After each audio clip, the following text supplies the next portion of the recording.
I am Tony. Deon. This is the couch. Yep. Here we go again.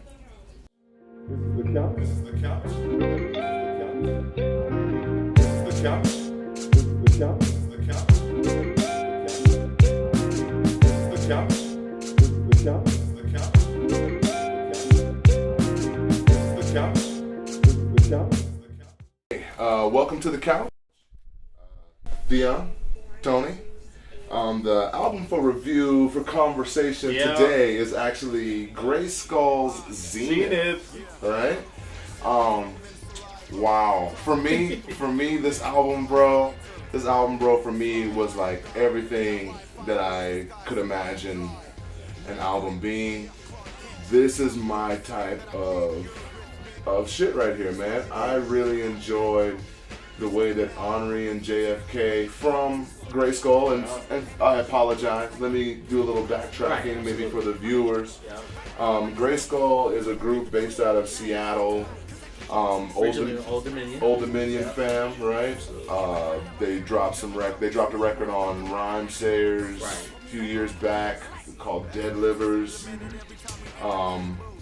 And they're a dope group, man. They actually created their own niche for themselves, and I thought that they did a really good job. I think that underground hip hop heads know all about Grayskul. Right. You know what I mean? I think they got down with Gray Maker. They did a Gray Maker album with Maker from Quella Maker, Chicago-based hip hop group. And so now here we are in 2013 with Grayskul-ZENITH. And for me, like I was saying earlier, this album is amazing to me. I really dug how they opened up the record with Raekwon. Yes.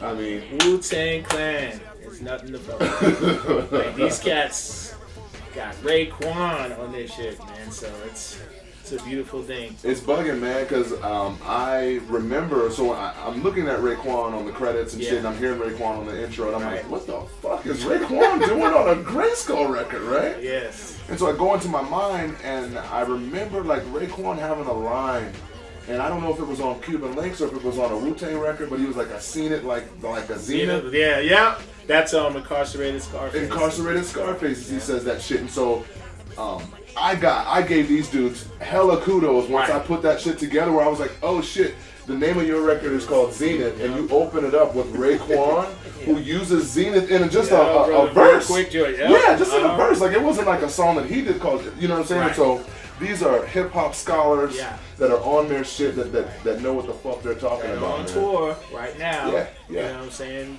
I think they're getting ready to come around here sometime soon here. Spring's here, so. Yeah, man, for me, bro, this was a breath of fresh air for me, this record.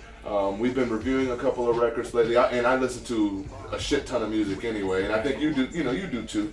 And this record for me was just like, it slapped me in the dome, man. I really, really dug this album.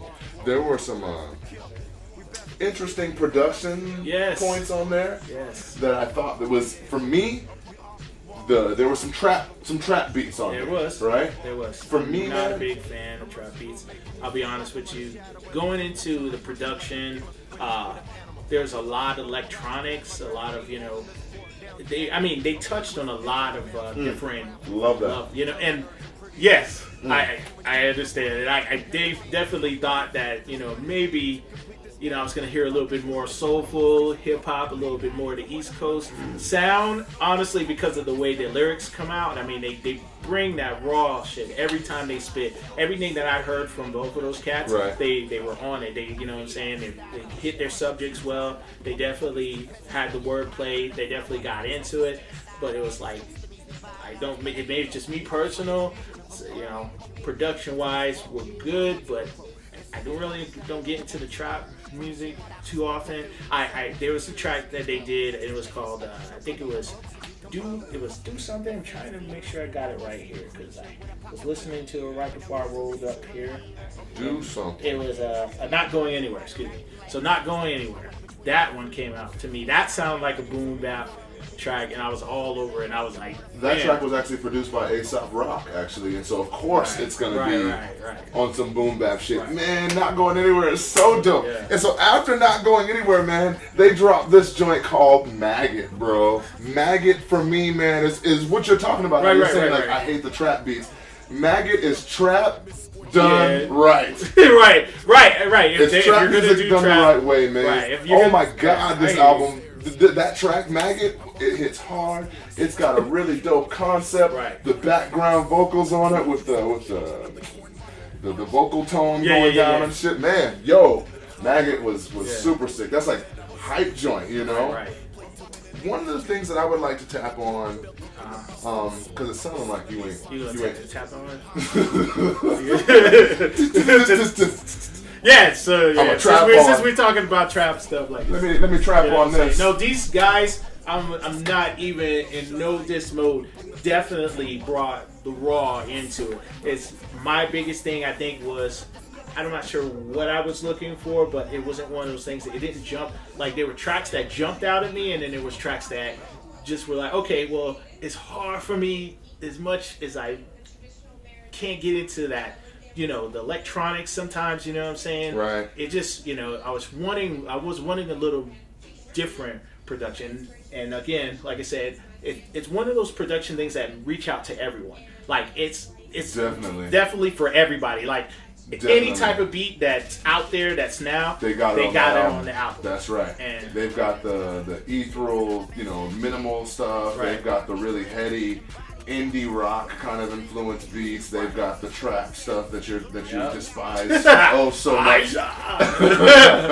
They've got a lot of really cool stuff on this album. Right. One of the things that I would like to say about this record in particular, man, is that when I put this album in and I was listening to it in its entirety, I really felt like it brought me back to around 1996, 1995, right?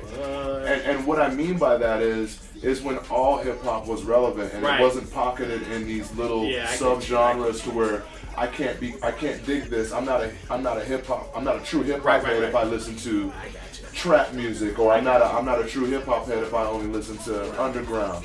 And back then, all of those guys got to do whatever the fuck they wanted to do, and nobody said shit. You know what I mean? And everybody got their little bit of shine. Exactly. And even in those records back in the day, especially like at the height of the deterioration. Yeah. You know, when everything started deteriorating. Right. You know what I'm saying? Right. Is when all of that stuff was really happening, where you put a cat's record in and he would have some hardcore gangster West Coast beat with some boom bap premiere shit with, you know what I mean? I see where you're going, right. And I really think that the Zenith is like a look at cats that are from that era who are still putting out records today.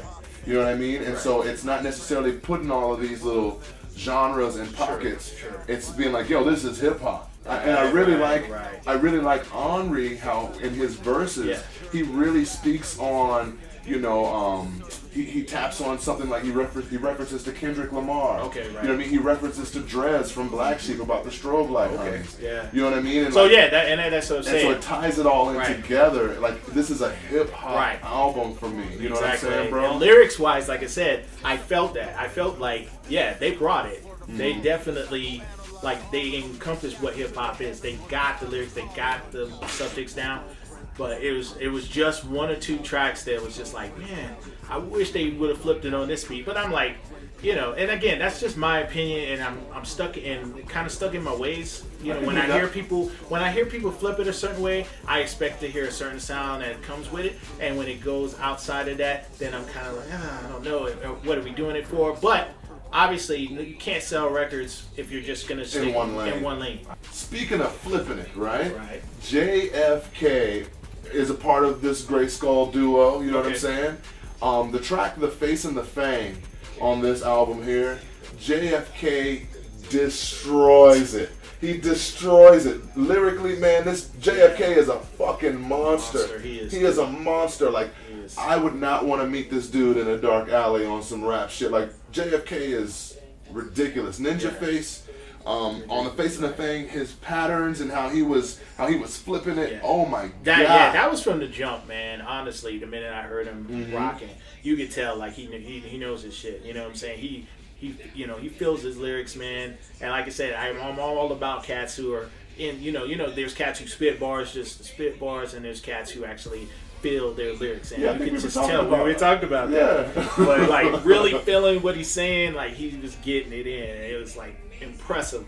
Is like I said, it was not to go back to the old stuff, but it was just those little things. But ultimately, the album is dope. It's a definite listen to.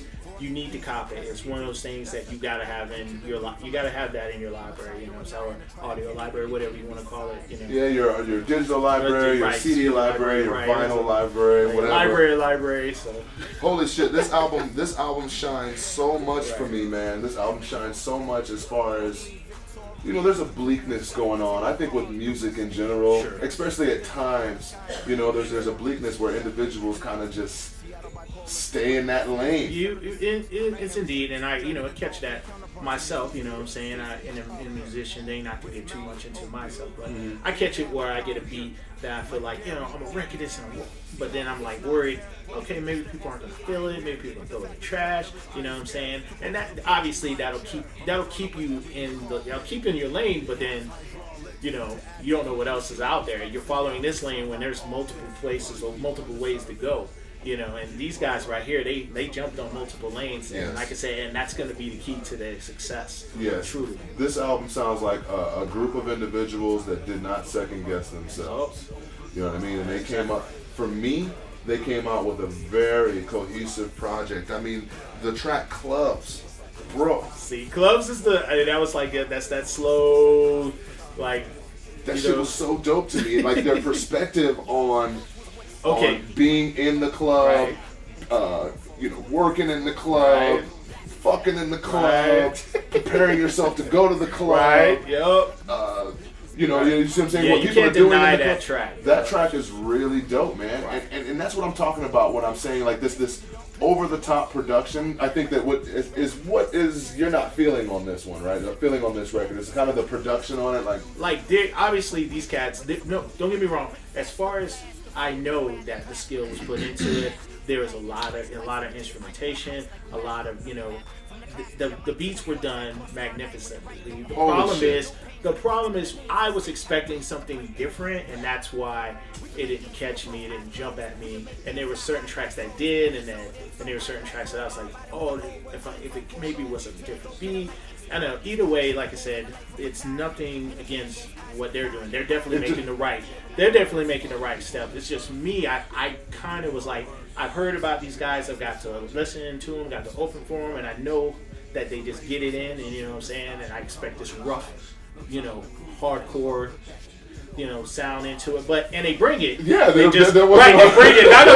They bring it. Don't get me wrong. They bring it. It's just the beats didn't. I feel like some of the beats just didn't add to it. They could have, that's how I feel about it. They could have added more to it, you know what I'm saying? With different beats. But again, like I said, production, there's nothing wrong with the production. It's just I was expecting something else. So I'm going to keep saying I was expecting something. Production by like Cuddy Fresh, Void Pedal, Aesop Rock, Bruce Wayne, Smoke. Yeah. So there's no Moody doubt. Black had some contributions on this record as well.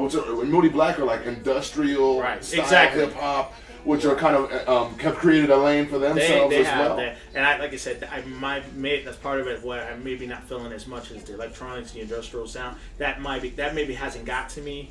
As laying out how you like it. Right. Well, obviously, I'm a different person. Right, you different person.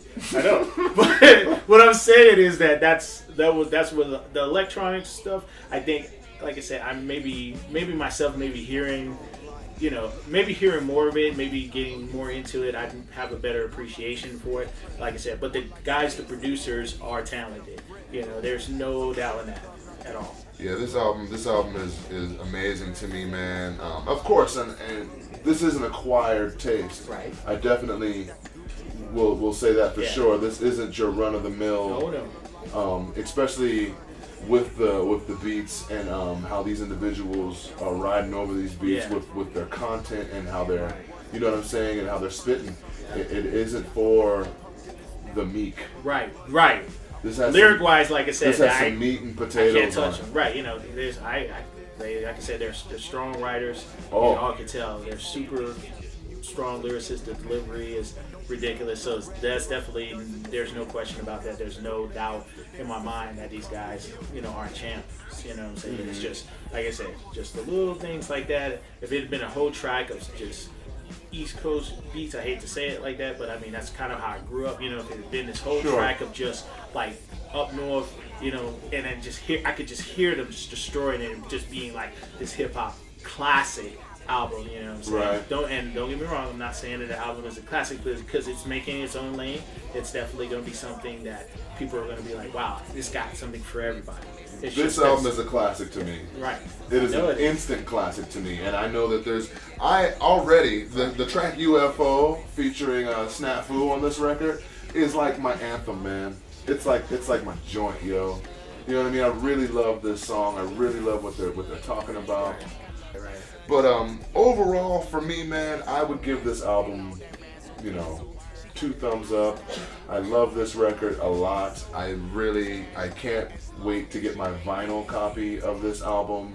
I am definitely feeling this. Right. I agree with you. I think that the album is 2 thumbs up. It definitely is that. You know what I'm saying? I was expecting something different, but it does not take away from the magic that you hear from it. It's like, it is a well put together, well produced album, and so definitely you gotta copy it. That's one of those you need. So I agree. Yes, sir. Well, there you have it. This is Deon. That's Tony. And I'm Tony, and this is The Couch. This is the Zenith album review. Tell us what you think about this album. Make sure you subscribe to this program as well, this channel, so you can get all of our updates and all of that good stuff. Yeah. The Couch. The Couch. Peace, y'all. Yeah. 1 for the money, 2 for the 3 for the VIP and XO. Pumping Nikki in the club with a beat that goes. In the back with it all exposed. Pussycat with the camel toe and that false bravado. She good to go, a chocolate cake to swallow. Some beautiful, she gon' hate tomorrow, but tonight it's on. She makes a cut with that big old butt, so dangerous. Yo, it's amazing what they give up for some puppy love, a little drink in the cup. And you can link up with her and get buzzed. Queen bee with a dope. 2 birds and a brush, herb and a Dutch hit guts one night that I'm deuces. Like another one bites the dust. She loves to fight, fuss up in the club so much for. Cut in the rug, she just might go psycho when they the week let it in, she nuts. Not so forgiving after hitting the rump roast.